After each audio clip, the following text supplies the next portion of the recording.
If your heart beats for thin air, serene trails, and just stepping totally off the beaten path, well, you are in exactly the right place. Today, we're doing an explainer on a destination that is rapidly, and I mean rapidly, becoming a massive blip on the radar for global trekkers.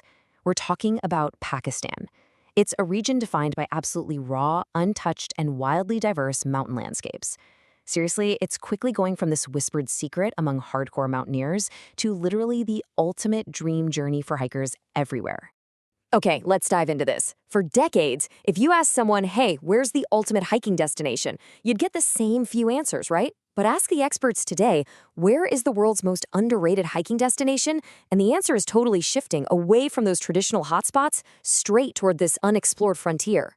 Look, if you've hiked in Europe, North America, or, even the famous circuits of Nepal recently, you already know the reality. You're often sharing the trail with hundreds of other people. It gets congested, and frankly, it gets really expensive. But contrast that with Pakistan's trails. Over there, you're getting this untouched, deeply personal experience. It's insanely cost-effective without sacrificing even a single drop of scenic value. Actually, scratch that. It's even better because Pakistan still has entirely unexplored regions and peaks that are literally unclimbed. Just imagine that for a second. In our modern era, you could be walking where practically no human has walked before. So here is our roadmap for today's explainer. We're going to cover 1, the rise of Pakistan, 2, the big 3 ranges, 3, the acclimatization start, 4, the trails, 5, the seasonal timeline, and 6, safety protocol. Let's get right into it. Starting off with part 1, the rise of Pakistan. The whole appeal of Pakistan really boils down to 3 core pillars. First, unmatched geographic diversity, which we'll actually look at more closely in just a second. Second, the incredibly low crowds. I mean, when you're out in the wilderness, solitude is at a premium, right? And Pakistan offers that in spades. And third, it's just so cost-effective. You're getting world-class, breathtaking scenery for a fraction of what you'd pay on a crowded European alpine track. It's kind of the perfect trifecta for adventure travel. Moving right along to part 2, the big 3 ranges. And this brilliantly illustrates why Pakistan's landscape is just a complete anomaly. You literally have the Karakoram range, the Himalayas, and the Hindu Kush all violently colliding right here. Because these 3 absolute giants meet in one concentrated spot, you get this rare, almost unbelievable mix. Within one single country, you've got massive glaciers grinding right up against barren high-altitude deserts, plus crystal-clear alpine lakes, lush forests, and green alpine meadows. You simply do not find this kind of extreme, dramatic variety packed together anywhere else on the planet. Which brings us to part 3, the acclimatization start. Look, you don't just step off a plane and immediately go summit a glacier. Before you hit those towering northern regions, you have to acclimatize. And Pakistan's capital, Islamabad, is actually the perfect hub for that. Right inside the city, you have immediate access to nature through the Margalla Hills National Park. There are a few distinct trails to get your legs ready. You've got Trail 3, which has a moderate incline to really get your heart pumping.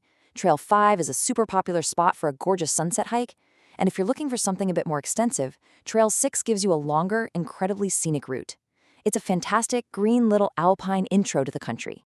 All right, part 4, the trails. 8,126 meters.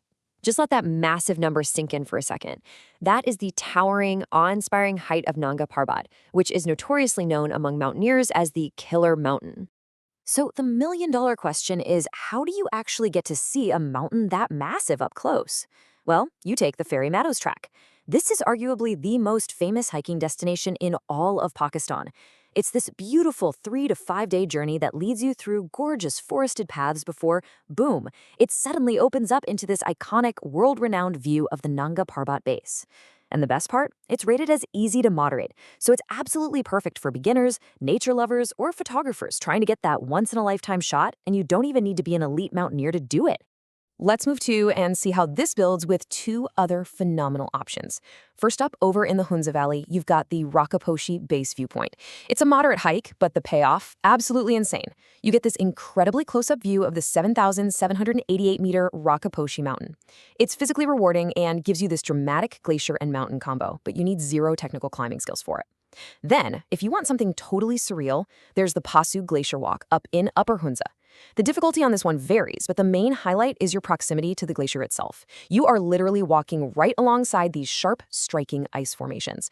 It's a landscape that feels completely alien, making it an absolute dream for adventure photographers. Okay, let's talk logistics in part 5, the seasonal timeline. When you're planning a trek like this, timing dictates everything. May and June, that's going to give you those vibrant green valleys and really comfortable moderate temperatures. Now, if your goal is to push way up into the big peaks, July and August are your sweet spot because that's when you get full access to the high-altitude trails. And if you're out there chasing the perfect photograph, September and October offer incredibly clear skies and just crisp, beautiful conditions. Just keep in mind, winter hiking is definitely possible, but experts strictly recommend keeping to those lower altitude regions during the colder months. And finally, part 6, safety protocol. We've talked a lot about unclimbed peaks, massive glaciers, and completely untouched valleys. But that raises a very real, very important question. How do you actually trek safely in such raw wilderness? When you are this far from crowded tourist centers, preparation really is everything. And the advice we're about to cover comes straight from expert operators who have spent years guiding international travelers through these exact terrains. So here are your 4 essential steps to make sure your adventure is a safe one. Step 1. Hire licensed local guides for remote hikes. Customized guided treks are readily available all over the major regions, and honestly, a local expert's knowledge of the terrain is totally invaluable. Step 2. Prepare layered clothing. You're dealing with extreme geographic diversity, which means the weather can and will change rapidly. Step 3. Keep up your hydration and be highly aware of altitude sickness. Remember that 8,126-meter number from earlier? Yeah, the air up there is incredibly thin, so altitude is no joke. And lastly, step 4, respect local customs and environmental rules.